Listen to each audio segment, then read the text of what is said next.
I will start with a statement that most geolocation and alert apps surveil you and your family. They resell your life patterns and contact lists to marketing companies and share them with law enforcement. Gart is the antidote, or at least what we hope to build, a truly private physical security or physical safety app for your circle of trust that protects you by not knowing anything about you. And we'll get into why that's so important and how Gart deals with it during today's webinar. Before I get going, let me do a quick round of introductions. You heard Sophie's voice. Sophia um, runs all our Gart webinars. She also helps organize private advisory for our clients and organizes Gart workshops, just like that one that's upcoming in Lugano in October. Hi, Sophie. Hi, welcome everyone. And then we have also Francesco. Um, Hi, Francesco. And Hello, hello. good afternoon. Cool to have you, Gart's project manager, who will have the final slot on the underlying technology of Gart app. And so if you're of inquisitive mind or a developer, it's probably worth staying for that part. And my name is Alena. I started Gart last year because I realized there is no such a solution that would suit my own needs and probably the needs of many other people. So um, sourcing from a decade of my work with risk managers and insurance companies, sorry, as well as I'd say my learnings from earlier projects in Bitcoin, mainly Trezor and Casa. I'm trying to weave that into Gart. I would just stop quickly at our tagline, stealth, ready, smart. These three words represent how we think about personal security at Gart.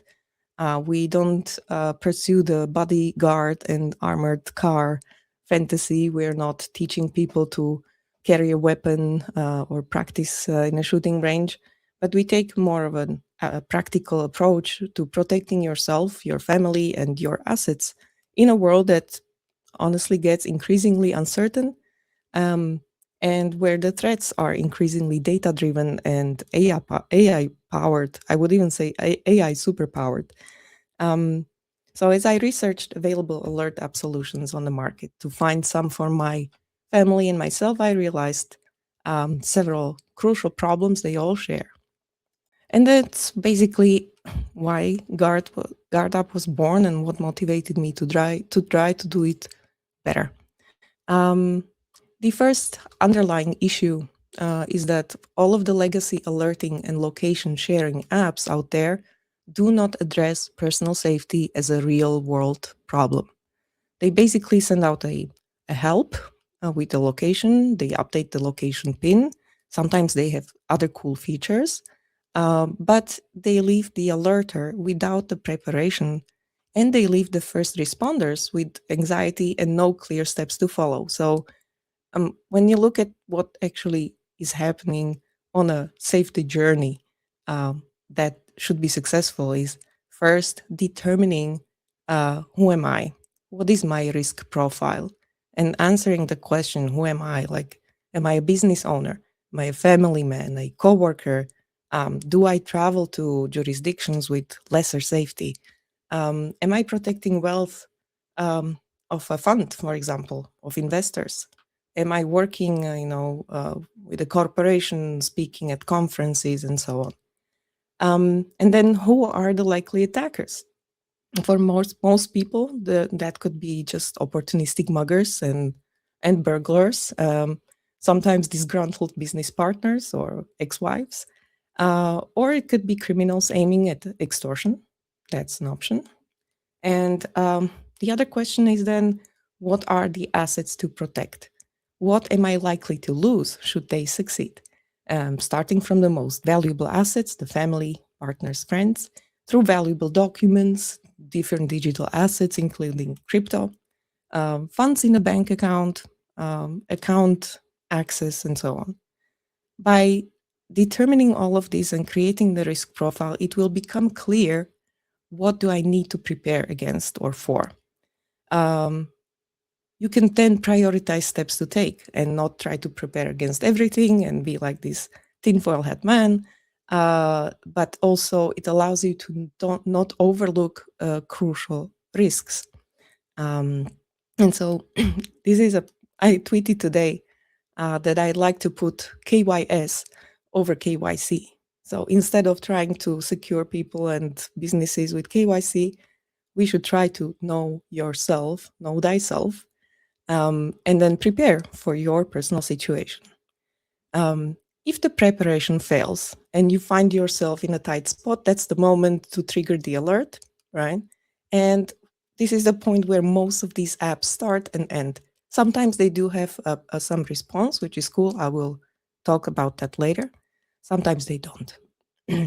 And finally, what matters most is really the response. So when something is happening, do you know what to do? Do your loved ones not know what to do? That something that is happening, that doesn't have to be a street assault or kidnapping by organized mafia, although that's precisely what an alert button is for. But it can be a random invitation to a business dinner or an interview. It can be a telegram message from a potential investor.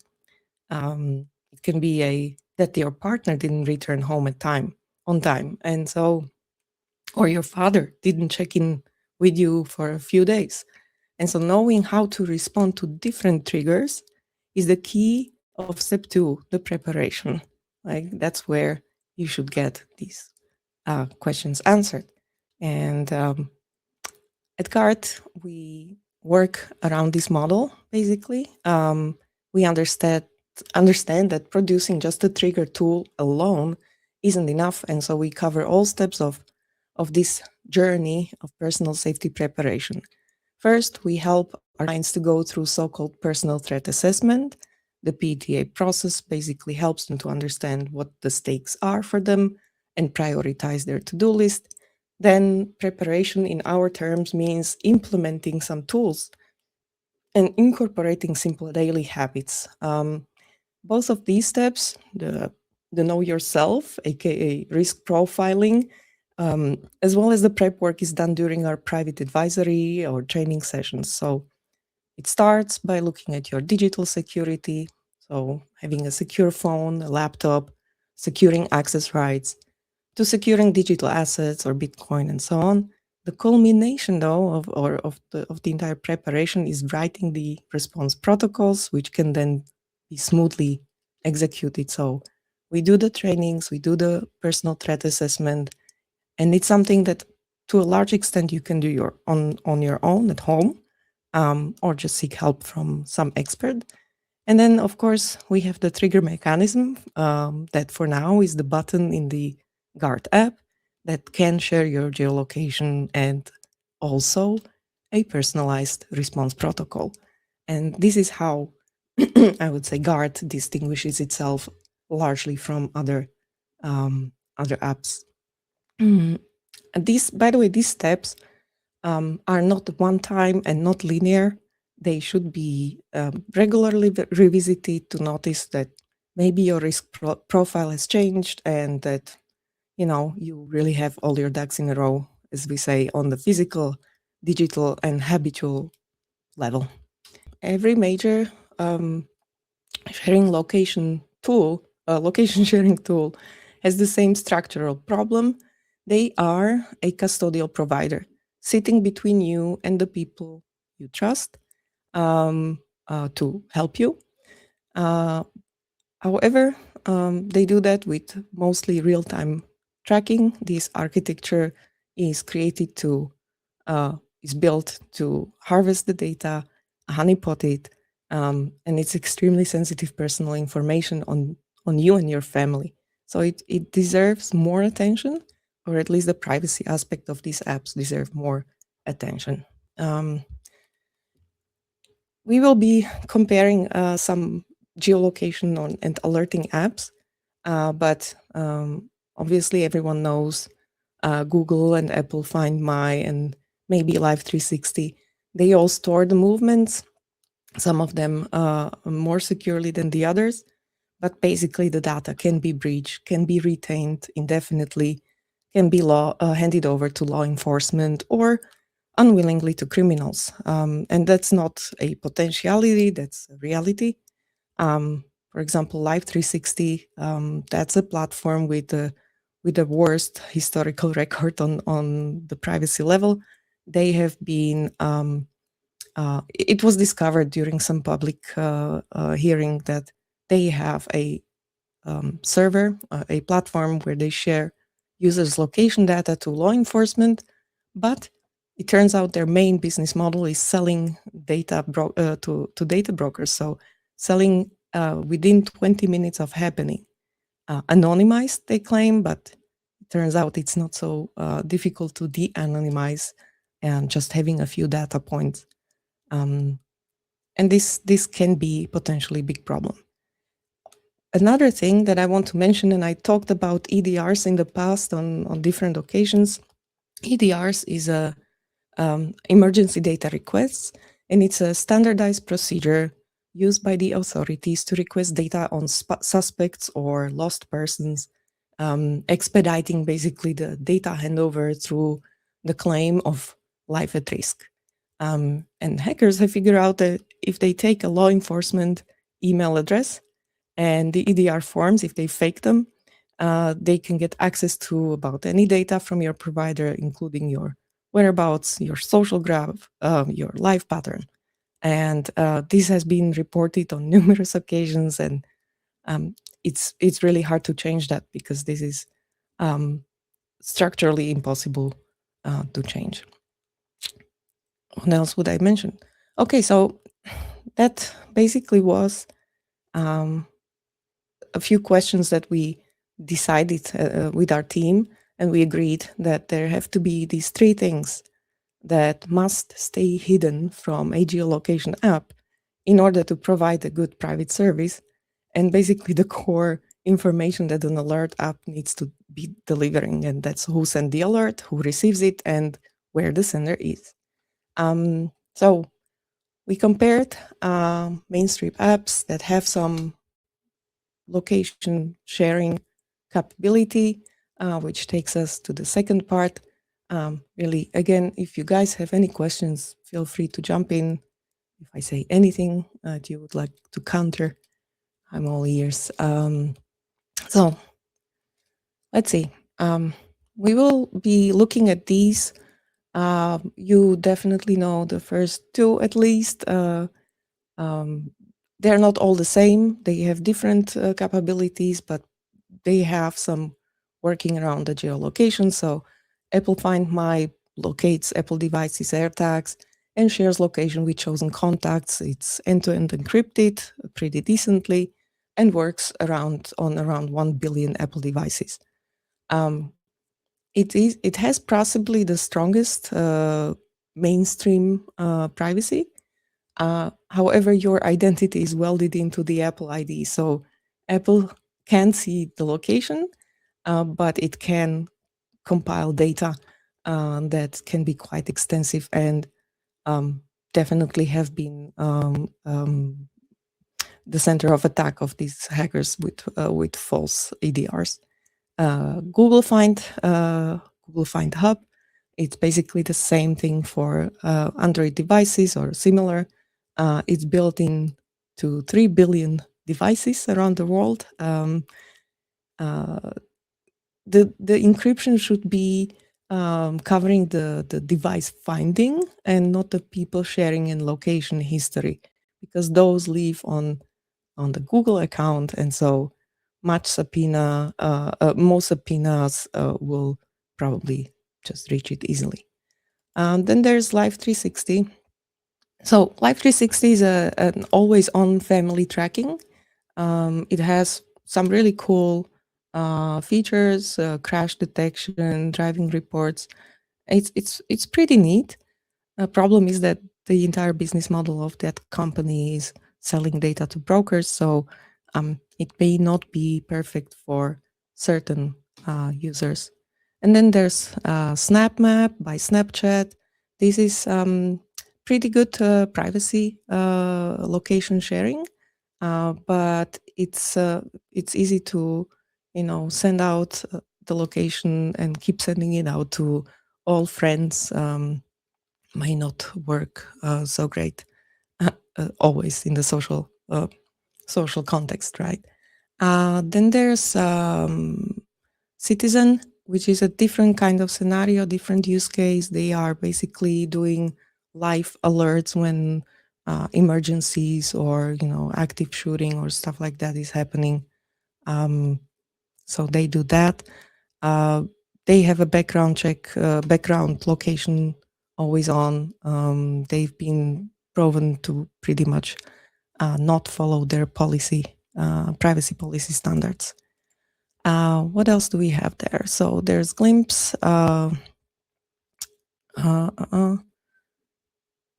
Sorry, Citizen. Okay. No, Noonlight. Noonlight. This is a nice one. It's a panic button with human dispatchers who can call the police. I think that's a really good service, but of course, it's a centralized service. They've been caught transmitting data to Facebook and Google, and while serving as Tinder's panic button, which is not bad. But yeah, they have the same privacy issues. Be Safe is an SOS alarm with live streaming of audio, video. Sometimes you don't want to live stream audio and video of the worst moments to the company servers, but it might be very useful. By the way, let me know if this is something that you would expect from Gart. It is something that we probably cannot easily do because streaming audio and video would mean that we have to listen in constantly in the background on some voice inputs, right? And that would be quite a privacy intrusion. Glimpse is has probably the best behavior of the mainstream set. Better keep it simple. Okay, will do. Although we have some cool features planned, so keep ideas coming if you have them. I was talking about features. I was talking about Glimpse. They have some expiring shares, so they state that they don't sell data, which is good. And there's Strava Beacon. I only included Strava Beacon because of the story. I don't know if you heard about the heat maps that exposed secret military bases in Syria.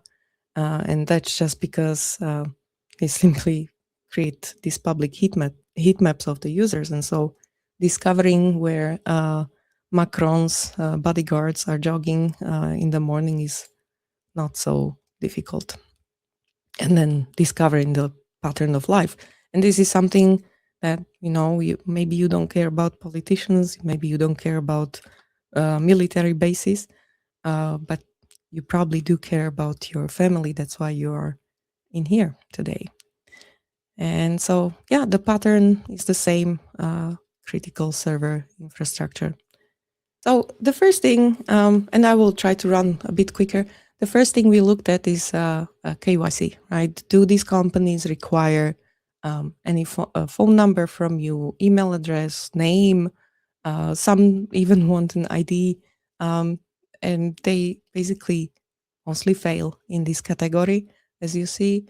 I don't want to go too much into detail, but if you want to ask any questions, I have extensive notes about all these, so please do that.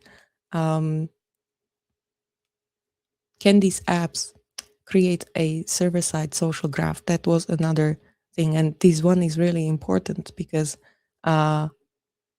if there's a targeted attack, then the criminals want to know who to pressure to get to the principal. And so the graph is probably more worth than the actual location coordinates. As you see, there were only two that have done decently well. In Citizen, there is no friend sharing feature, so almost no declared, no edges, but the background location makes inference trivial.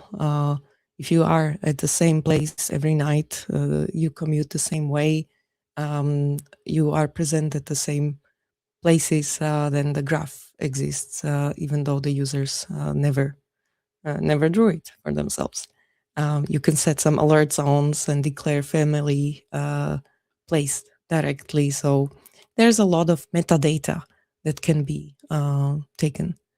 Then we have looked at whether they are continuously tracking.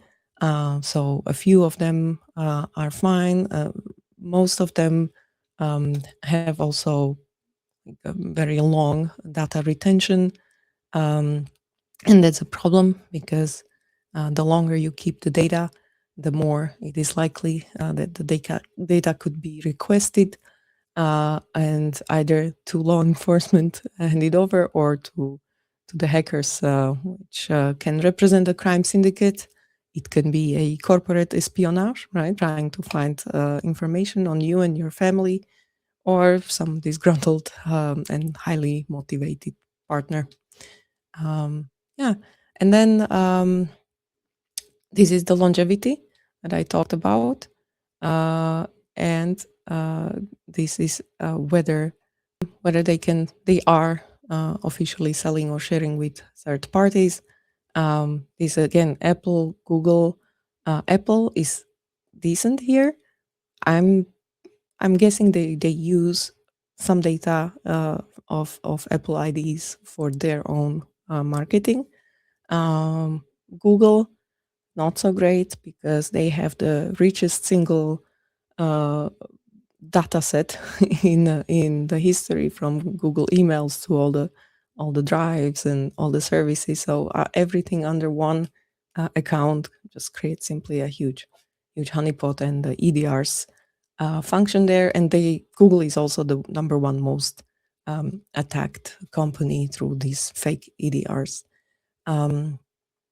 Yeah, well, who else? Glimpse.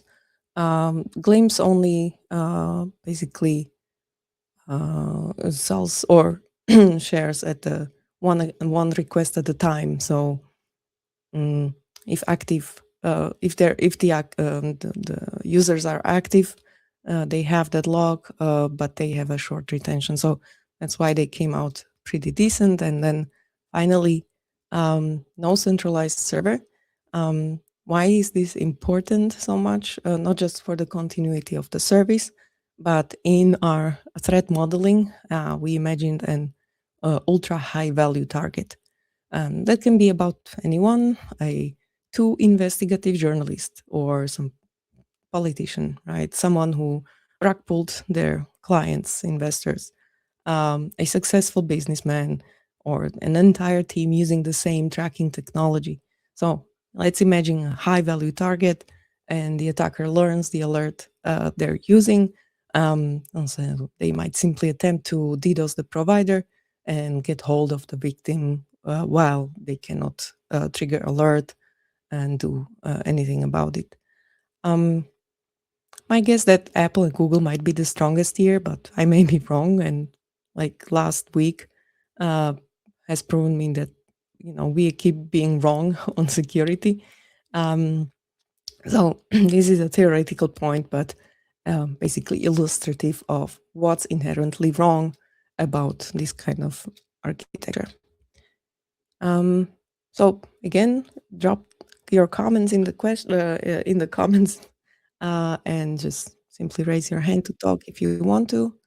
That takes us to the third part, where it's finally going to be a bit more fun, because I would like to show you how to use Gart and how Gart app achieves a pretty good privacy, I would say. Pun intended. So we just released version 29 of Gart beta for Android yesterday, and just some minor fixes, but I still encourage you to update. We already have a couple hundred beta testers, but please do join our crowd and try to break it, find bugs. If you haven't installed Gart yet, well, let me walk you through it. First, you will have to download App Store. And it's for now the only way we distribute the app. It's an alternative app store focused largely on Nostr apps and Freedom Tech.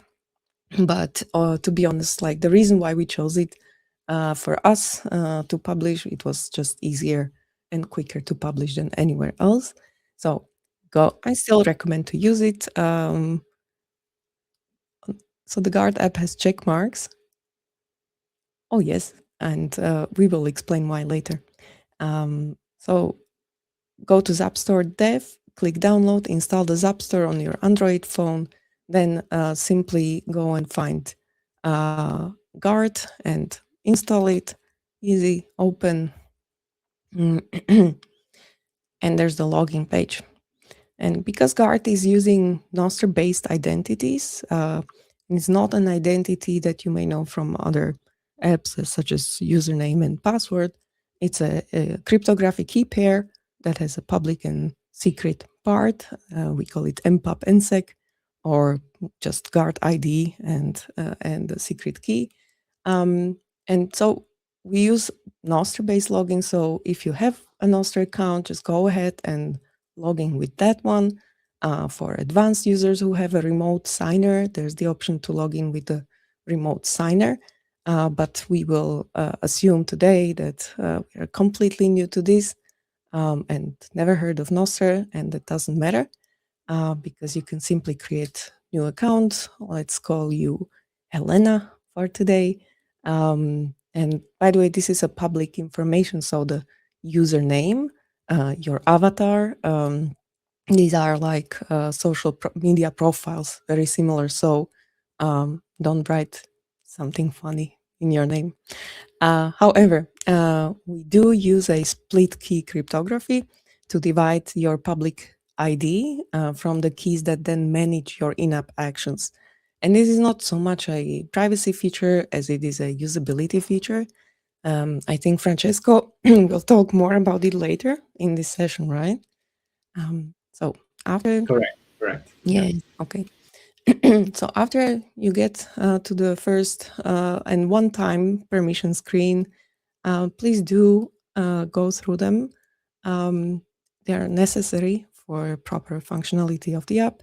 I will just say, well, the app does need a precise location access because simply when you launch an alert, you want a precise location to be sent and not an approximate. So make sure to click the precise. We don't know what's the location. Okay, it's just the app needs to have the access. Allow background location. So basically, without this permission, the app could not capture it when you trigger alert. Remove Gart from battery optimization. This is an important one because Android has this general setting where it removes permissions from an app if it's not used for a long time, and then also removing the battery optimization. That's a second one. Keeps it running reliably in the background. So it's one of the most common reasons alert apps fail silently because they get disabled by the system. Okay, and so now you've logged in, you chose a name, and you've done your permissions, so you're presented with the screen. In the background, the app has created a group, your group, and now you're prompted to invite your watchers. In the current design, each user gets basically one group where only they can invite people to, only they can trigger alerts, and they can set up their response protocol. Through the search that's there, you can find existing Gart users only. You can either use their Gart ID, which is the mpub, or search by their name, and once found, select the John that you wanted to click and confirm. Let me quickly stop there and explain why this was a deliberate design choice that both alerters and watchers need to have one app. And the reason is going back to the real world security cycle that I started the webinar with today, where we want to provide the best user experience possible. with encrypted chats, with private groups, being able to securely share a response protocol, which is called alert message in the beta, at the moment when alert is triggered and not before. And this would not be easily possible, all of these things outside in different apps. It doesn't mean, however, that other apps can be involved. There are smart integration pathways where an external provider can execute their own response upon receiving your alert from Gart. So again, I will leave this to Francesco for later, and for him talking about the integrations a little bit more. So now you've sent an invite. You invited John, and John now received this message in his Guard app with options to accept or decline. Well, bad luck if he declines. The invitation gets void, but you can still invite him later if he turns out to be an important watcher to have. But let's say John accepts, and in that moment he is added to your group and receives what we call it a finder key. It's a decryption key that allows that allows him to decrypt your alerts, your name, your GPS, and the attached alert message. All watchers in the group share the same decryption key, and so we implemented a key rotation. If anyone leaves the group, the key gets changed so that the past watcher cannot retrieve and read your future alerts. If your friend is not on Guard yet, then just tell him to go and download it, or you can go to the settings. In the bottom left part of the app, you see the settings icon, and there you can either share via the usual channels, or if you are in person in one room, then instead of searching, you can simply share your QR codes and add each other to your respective groups easily. And so imagine, so now you have 3 people in your group. There's Jim, there's Mom, and John that you're waiting for. And while you're waiting, there are 3 things that you should do. The first thing is to test alert. The app will not allow you to main the use alert button unless you've tested how it works. Also, it is really important that your watchers hear and see how this incoming alert looks like before you trigger a real one.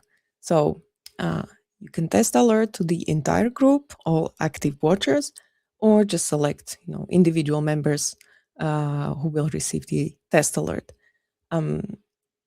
How is this test alert different from the live alert button that's on the home screen? Besides being only accessible from the group detail, it is hard-coded to a fixed GPS location on Mount Everest, and comes with a hard-coded alert message that says, "Don't panic, this is only a test alert." By doing this, we make sure that your watchers get to test with you, but you don't reveal your actual location unnecessarily. Neither your response protocol with potentially sensitive information. And the response protocol is what we call alert message for now, and you can edit it in your group detail. You see that little icon there, edit message. I would say that the alert message is probably the most important feature of this app, next to the alert button. It is what can separate panic from a composed response. This is a spot where we recommend to really take enough time and think it through. What should be in a good response protocol.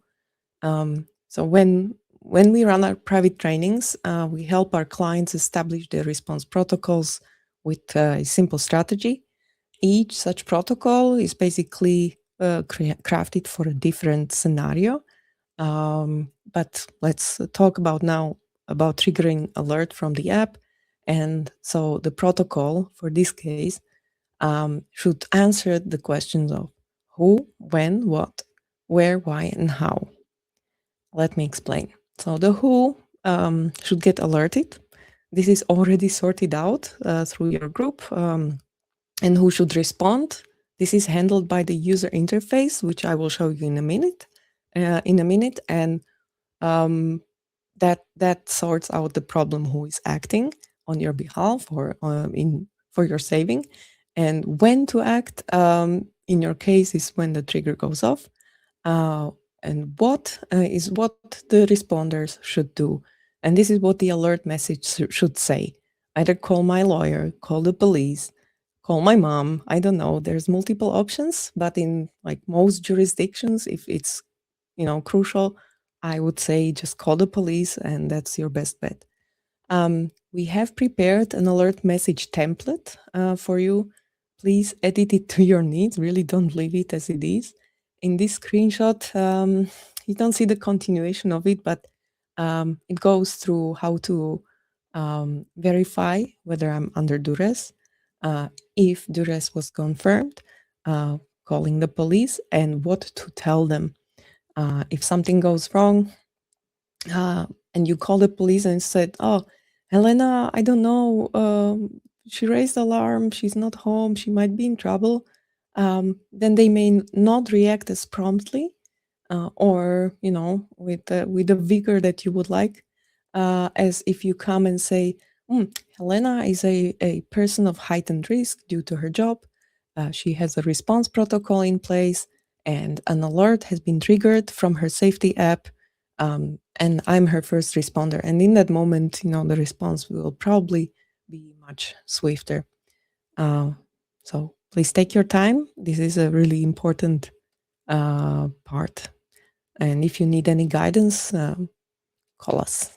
And then the third thing to do is edit alert settings. So you go through settings, alert settings, yes. And here, basically, you need to click two things: full screen notifications and allow ringing at max volume. Basically, both are important. One is overriding do not disturb mode, so that when you receive emergency alert, it will ring at full volume, even when your phone is somewhere in the corner. And the full screen notifications are cool because you can see the incoming alert over the entire screen with the action buttons. Yeah, we are currently reworking the onboarding process.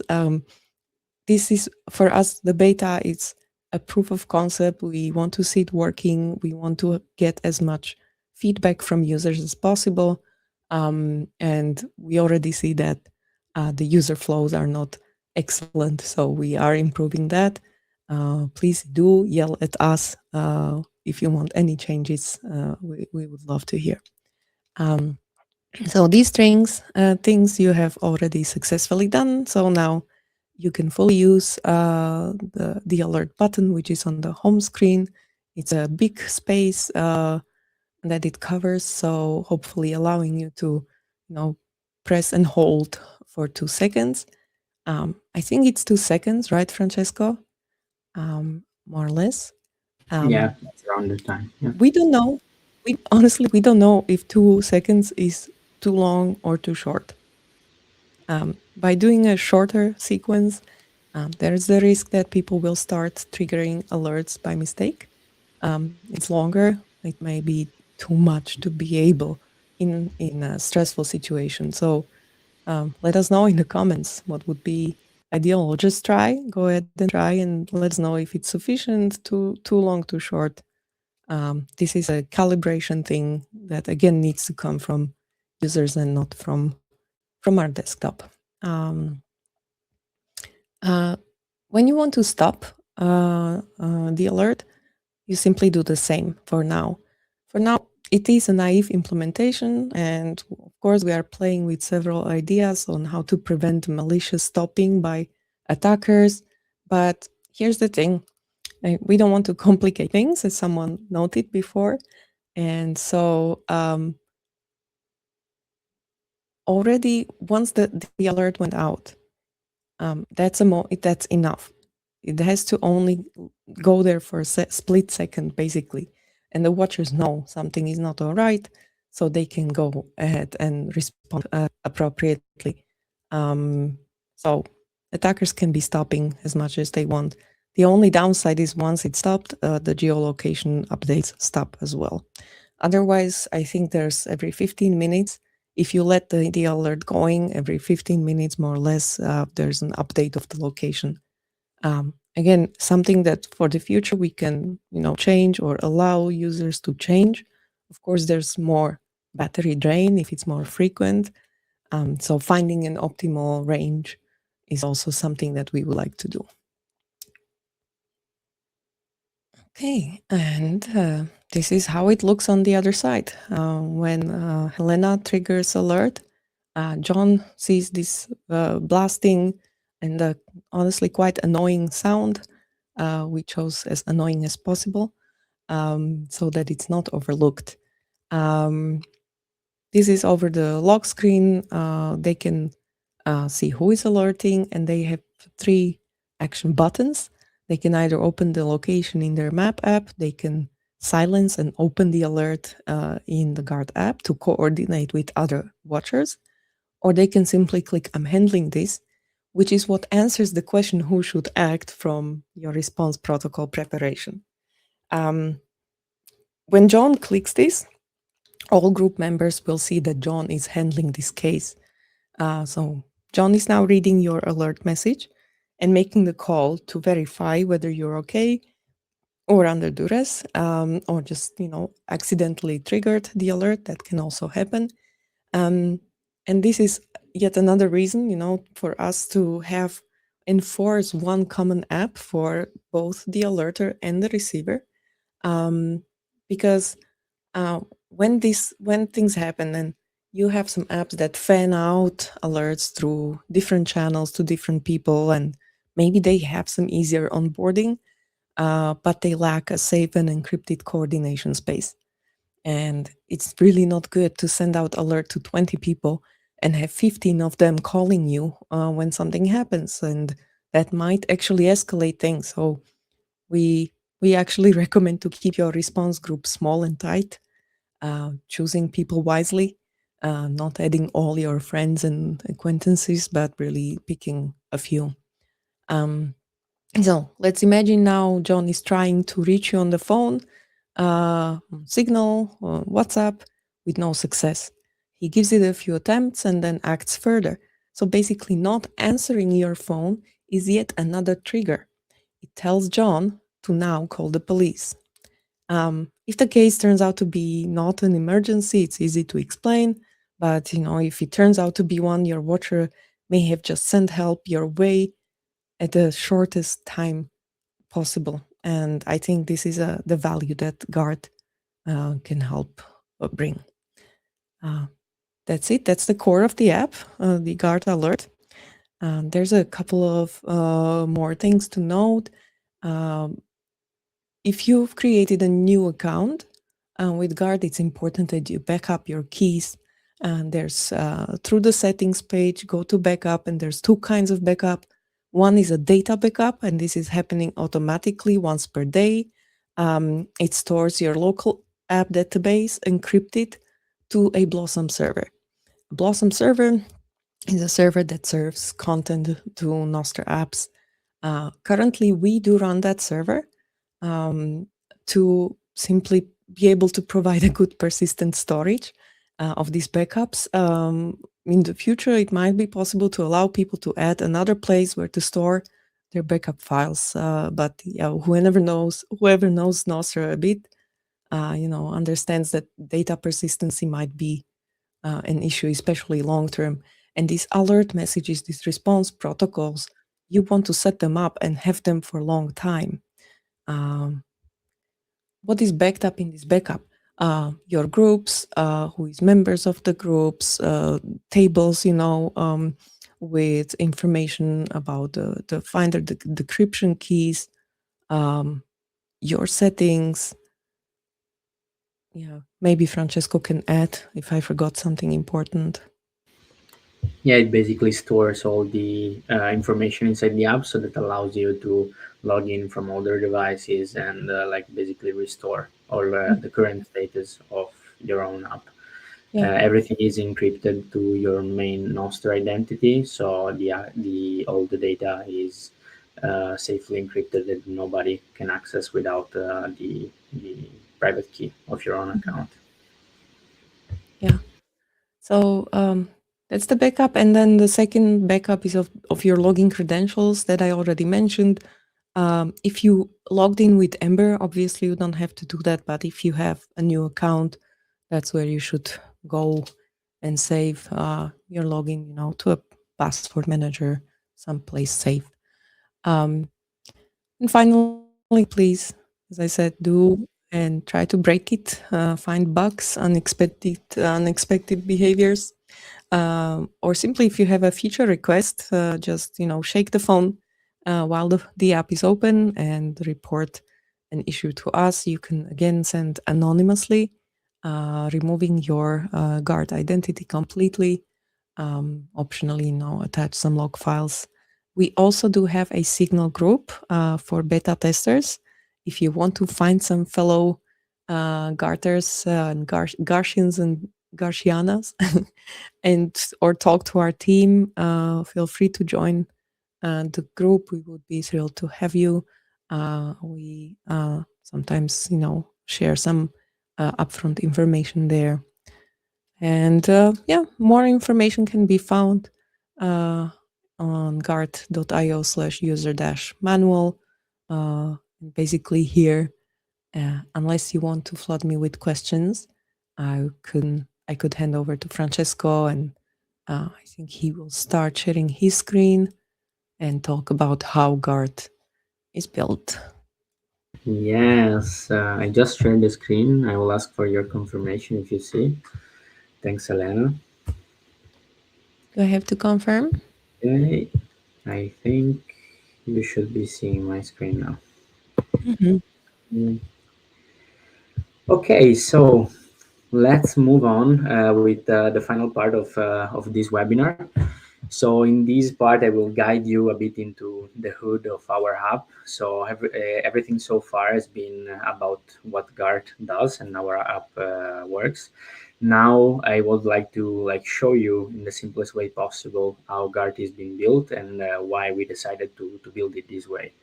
So we designed Gart so that users shouldn't trust us to use the services, and this is very crucial and important for us. So most services ask user to trust them, but very few provide good reasons why to. So for us, designing a system where the trust is not required at all was the only primal solution we wanted to perceive on the design of our infrastructure. So it is a strong claim, but like as Alena almost already mentioned, like I'm gonna show you how we got there. So starting from our main design principle, these are the three decisions that basically shape everything else, and now the system is being designed. The first things that Alena already mentioned is that we are not able to read the user data. So the first important thing is that is not only a policy that state this, and especially also in a specific situation or under pressure of authorities, we don't have the data to hand over to anybody. So the system is completely out of our control, and I think this is a key crucial point to secure safety of our users. There is no admin screen where any Gart employee can type your name and knows where you are basically. So this basically keeps the incentive between us and the user aligned. We cannot even change our mind about it. The second important point is that there is nothing to shut down. We really wanted to avoid having any single point of failure. or being the single point of failure. So especially when dealing with dangerous situation, the reliability and the resilience of the system is crucial. So we decided, as Alena mentioned, to build Gart over Nostr on a decentralized system that basically use relays to share information and like spread those information across many of them, so that if someone is not available, we will be able to share and reach the people in any case. And the third is being open by design. So the alert format is public and documented. I want to be precise about it. We already documented and published the entire architecture of Gart and how the alert is built and carried out. I will talk a bit more about it later. We didn't release our entire code yet. We are not open source yet, but is what we are aiming for. So the short things here now is that the Gart, if Gart as a company would stop exist tomorrow, the entire system that we built would still work even without us behind it. So let's now move quickly on how the Gart alerts work. It basically, the journey comprehends these 5 simple steps. The first steps is what happened before anything, like any action from the user is done. Basically, the app is idling and listening for alerts coming from other people around, but there is never any kind of tracking or background location activity perceived from the app. So nothing especially leaves your phone. Everything is managed locally and just sent to the network when it's needed. That was our decision since the beginning, even if it complicated a bit the implementation. So we would never have the map of the user movement and would never store even locally.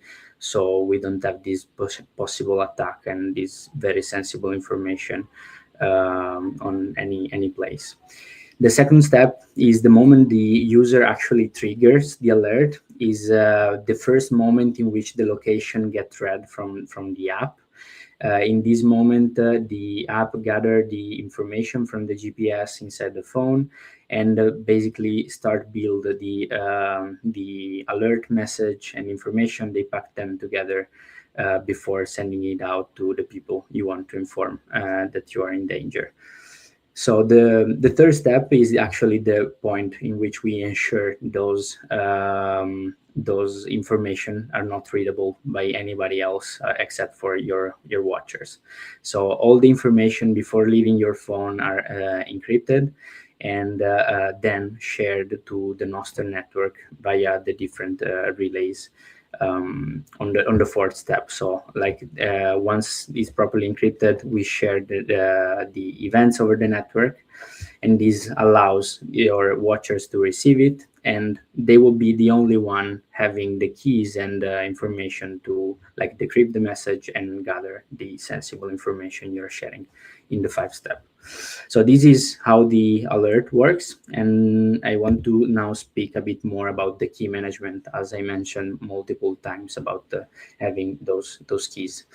Our system relies on these 4 key pairs. We design the system in a way in which the user only have to look after one of those keys. That is the main Nostr identity. So the first one that is written here.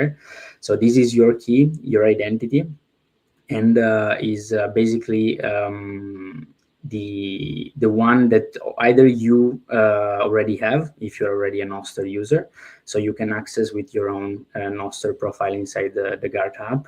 Otherwise, you have, as Alena displayed, the possibility to create a plain new account and backup your NSEC safely on your device. The second key, as Alena said, we use the split key system like to ensure the continuity of the service. This one is bounded publicly with your main Nostr identity. It doesn't give any privacy improvement here. It was not required. Is how the system basically signs events without prompting you to ask permission every time to sign an event, and ensure a smooth work of the app all the time. Especially if you're using a remote signer. Imagine you would trigger alert, and then Amber would pop up and ask you if you mean it. So that was the This reason. would probably not be the best, most secure way to share quickly some information with your dear people. So but on top of these, we wanted to create a very strong separation on a privacy level between the user identity, especially to not allow people looking over the Nostr network to bind these kind of events to your main identity. So the third key is the button key. In this, the key that is used only to sign your alerts, nothing else. So your alert doesn't go out with your name, and they can basically separate it from your identity. So these give you ensure that no social graph and no connection is created. And the fourth is what actually protect the people receiving, the privacy of the people receiving your alerts. So the finder key is a key that is shared with the people inside the group. So when you will invite any user, you will share with them this finder key, and will be the only key to which alerts is going to be sent, and will allow to decrypt the content inside of it, so the location and the alert message with your sensible information. So if you have any other question about the keys and how we're managing them, we can deepen it later in the Q&A session, or you can ask. So getting back to the comparison we did earlier to other services and companies, here you can see how Gart basically achieved and checkmark all the different points we touched earlier. So as has been said, using the Nostr network, it doesn't require us to collect any sign-up data. We don't and will never ask you for any email number or anything else. You will either use your own Nostr identity or create a new one that is not bounded with your personal information in any way. So these, together with the key system I just explained, will allow also to not create and have no social graph. All the information that travels over the network are encrypted, and all the sensible information are protected, so that you will not expose any sensible data or any pattern over the networks. And only your watchers will receive properly the information without anyone know who they are. So also the location is not persistently, as already mentioned, stored or tracked. So this differentiate us from most of the other competition on the market. Okay, so these are also basically a recap of what we already had. We don't possess any of this data, and being on Nostr allows to not having any single point of failure of being a point of failure ourselves. Okay, so going on, we wanted also to give a proof and a visual representation of what is being seen, what is observable from the Nostr network. So what we created is a simple dashboard that you can check out yourself too at gart.io/live. Here we basically are monitoring all the kind 694, all the events that the alert events that are passing over the network. And you can see that there, anyone looking on the Nostr network will just see that one key sent an alert to another key at a specific time. There is no other information. So nobody will be able to know who you are, where you are, who your watcher are, and like all what your alert message says. You can see that many alerts have been already crossed the network, and accessing the dashboard, you will have the possibility to see some analytics about it, and the proof that all the content is encrypted and not accessible to anyone. So for who of you might be a bit more technical, instead, we want to to tell you to check out the implementation possibility that we publish, NIP Gart. So basically here it contains all the specification that describe how Gart alert is built, encrypted, and carried. So you will have a way more detailed technical description of all the aspects we briefly mentioned in this webinar. To be precise, as I already said, we are looking forward to open source the code of our app so that everybody will be able also to review our code base.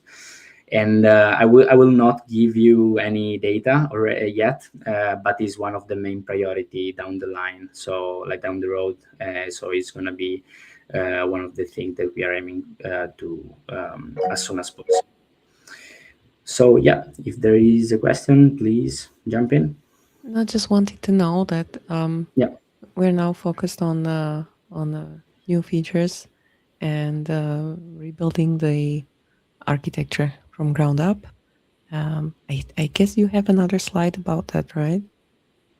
yeah, like I was about to mention, I will mention about what's coming next. As Alena said, we are focusing on a new implementation on our architecture that will allow us to develop new features.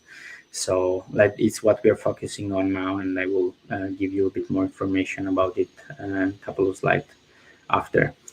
So what we are also looking, even without being open source yet, this doesn't mean that developers and other companies cannot start developing and integrate with our app system. Inside NipGuard, there are all the information that are needed to start building around it, and anybody can start interact with our own clients, send alerts from their own, and receive also Gart alerts. So we are actually looking forward to integrate with our system with other services. So if anybody in the audience works or is maintaining a wallet of an exchange, we like a wallet of an exchange can see an alert coming from a user and can execute a temporary lockdown, for example, of the exchange account, or a tripwire built into a non-custodial wallet that can send an alert inside our own app. So these, or security company, insurers, and assistance providers like these can be all companies and products that we can integrate with, and we would love to integrate with. So in case you'd be interested, please get in touch with us and let's discuss it and bring this further. So if we want to check out our Nostr implementation possibility, you can scan the QR code here, will lead directly to the document. Otherwise, check in our repo where our app live, and you can find it there and get deep into it. So good. So what's will come next? This is the path forward, what we are currently focusing on right now. The first things and what we hope to get out with in a couple of weeks is going to be releasing on the App Store and the Google Play Store to reach as much customer as we can and increase our user base. We are currently, as I said, redesigning a bit our architecture to allow to integrate many different features. So like we are planning to have many different releases. If you will joining into the beta tester group, or if you download the app, like keep your notification on the App Store on so that you can receive all the last update and you can keep the app updated. So we do have a couple of cool features, but we would like not to mention now. But we would like to hear from you some feedbacks, some questions. So I would like to move on to a Q&A session. Close my part here, and I hope everything is clear. Otherwise, I'm happy to answer to any of your curiosity. Thank you, everybody. Cool, Francesco. Thanks. Maybe about the new architecture, maybe we can talk about that a little bit. For now, as I mentioned, you can have one group where only you, as the owner and creator of the group, can send alerts to, and you have watchers, right? And if your watchers, if your wife wants to be alerting, she then needs to create her own group on her own app, and that in some situations it's a bit cumbersome. So we are rebuilding the entire architecture so that it supports multiple groups, multiple alerters in a group, multiple buttons connected to those groups, and so on. So this is the core, and what we want to focus on that first, and have everything ready for that release and maybe integrations, because I think it would be an awesome path for Gart and especially users in the space to have interconnections between the services that they choose that they're using, and where they're trusting those services with some either access to important information or some digital assets that they have. Um, Yeah, mhm. exactly. Like we would have a lot of different features that are require this kind of implementation in the architecture. We are getting there, so the upcoming releases probably will have all these architecture implementation, and from then on we will integrate new features that you will see very soon, as Alena mentioned. About the app So verifier on yeah, Graphene, I don't know, to be honest with you.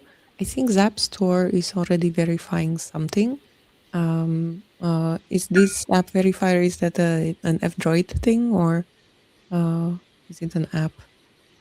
This is something that we should probably ask our developers, and I don't know if any of them is present yeah. today. I would have Um, to verify myself too, but it should be verified by Zapstore. If not, otherwise it need to be accepted for now manually, but it will be for sure mhm. okay once it's gonna be getting also in the Play Store. Yeah, Mhm. And so yeah, what is recorded on the guard.io yeah, slash live, it's basically live stream of all the guard alerts through the Nostr relay network. That's all. It's a public information. So we have 5 or 6 relays built in right now yeah, in the app. They all see exactly this. Oh, thanks for sharing. Maybe you yep, can hover over one of the alerts. So each of those lines is an alert, and if you hover over the sender, uh, or yeah. You that's can the see, yeah, text, it's all cipher text. It's all cipher blob. So it's known information that there was an alert happening. Uh, anything else about that alert is not known. So only the time when this alert happened. So you can basically go and see for yourself. You can test the alert and then see your own Nostr event uh, on this there you dashboard. go. Well, yeah, cool. Any other question or anything worth clarifying? Feel free to ask. Or not. That's fine, guys. You can Yeah, always find us either through Signal on that Signal group. You can always message us, email, shout at us on X or Nostr. And thank you very much for taking the time of your amazing summer holidays and listening to me and Francesco talking about Guard app. And I hope you will find this app useful, and see you in the next webinar. Thank you, thanks CK. everybody. It's been a pleasure.